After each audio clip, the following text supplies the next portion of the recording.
My dad said we were getting satellite. Hit like, subscribe, join the video. Let's press play. An old analog TV from a different time. I had to go find one again. Not the exact one, but close enough. With an antenna, just like before. I even bought the antenna, hooked it up, turned the dial, and waited. No signal. Back then, you didn't scroll, you searched. If I went to channel 2, I would get CTV Atlanta.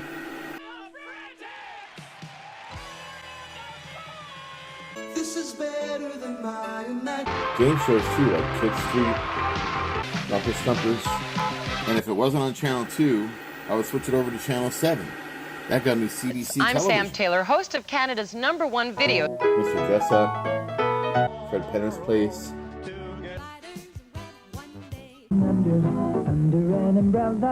Sesame Street.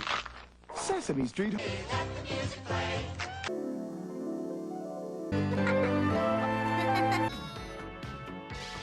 Then later, The Littlest Hobo.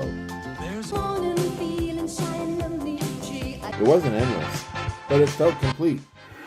Then I would switch it to channel 11. I would get Ici Radio Canada. Different language, same glow. And you get shows like Passepartout. Next I would change the dial or hit the button here, the UHF button. Then I would move it to channel 27. That was the early world. I wake up at 5 in the morning just to see what was there. I get shows like Rocket Robin Hood, He-Man, the Master of the Universe, Island with our friends. Astro Boy, Inspector Gadget. Captain Planet. Captain Planet. Smarty, smarty.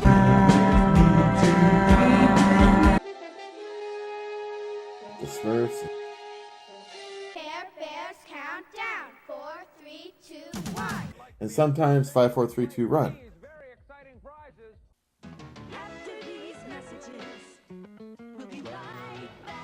Channel 3 was something else. That's where the Nintendo came in. At first it was RF through the antenna. Then RCA came in. Yellow and white cables.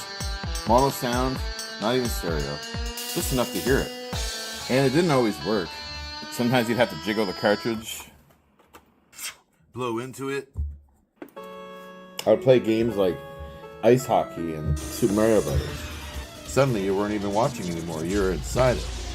Then on Saturday nights, after church, I'd go watch Hockey Night in Canada. And on Sunday nights, there was the Wonderful World of Disney. The radio felt the same. I was always searching for a station, trying to catch something before it faded out. I record songs and pretend I was on the radio, talking between tracks like anyone was listening. But eventually, we stopped relying on the antenna. There was no cable where we were, so if you wanted more, there was only one direction left to go: up. My dad said we were getting satellite. I remember going to get it, seeing it at the store. This idea that everything could come from the sky, it didn't feel normal. It felt like something bigger. It wasn't simple. It had to be installed. A pole in the ground set in the right direction. The first time it wasn't right, so we moved it, adjusted it, set it again, until it finally lined up, right beside the garage. It had to be aimed, not guessed, aligned with the sky from about 69 degrees to 139 degrees, across something called the Clark Belt, and it all stayed in one place, one connection, one screen. If you wanted something else, you had to move. Each satellite was like a building in the sky, a place with tenants. Channels weren't channels anymore, they were leases. In Canada, we had Anik D1 and Anik D2. That's what carried everything we already knew. But now there was more. Down low, Satcom, Galaxy. Higher up, Telestar 3. And on the business side, SpaceNet, WeStar. Hundreds of channels, but no guarantee on what you'd find.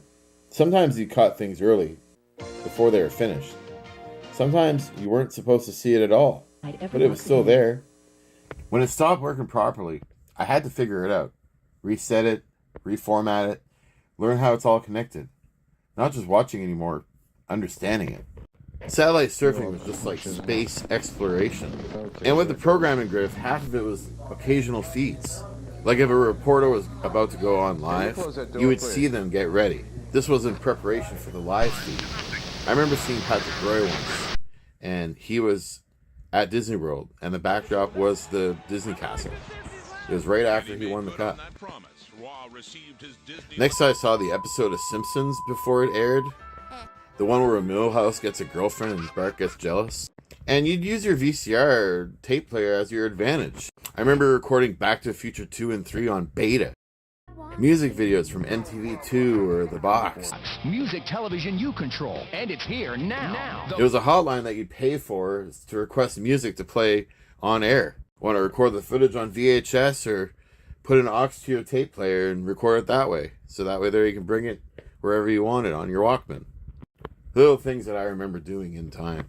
Little things, but it felt real. After school, I'd land on cartoons like Tailspin, Tiny Toon Adventures, Animaniacs. Then sitcoms like The Fresh Prince of Bel-Air and Family Matters. You didn't just choose them, they just appeared. The game shows were everywhere. Scrabble, The $100,000 Pyramid, Hollywood Squares, Where in the World is Carmen Sandiego, Press Your Luck. It felt like everything was competing for attention, but nothing required it. My dad had his channels, always the same rhythm. The Golden Girls,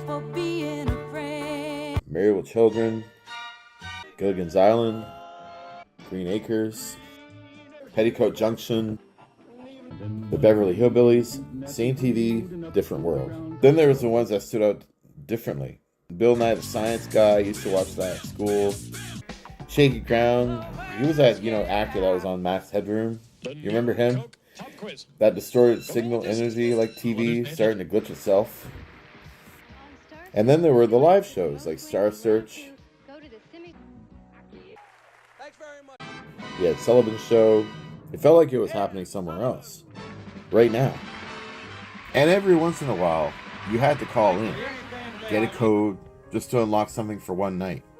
I remember doing that for WrestleMania 6. It wasn't just watching anymore. It felt like you had been given access to something that normally wasn't there.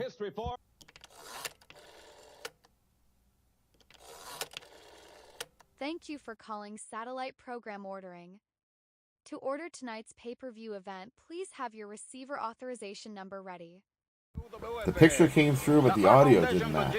Spanish announcers calling everything like it was meant for someone else. But it didn't matter. You watched it anyway. Then slowly, things started changing again. Signals disappeared. Everything became organized, placed, delivered.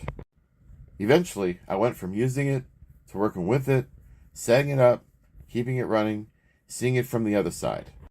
We went from finding channels to aiming at them, to understanding them, and for a while, it felt like we had everything, which felt a lot like cable.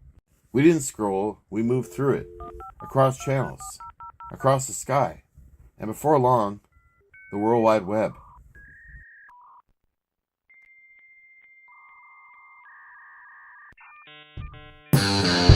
And that's the end of the tape.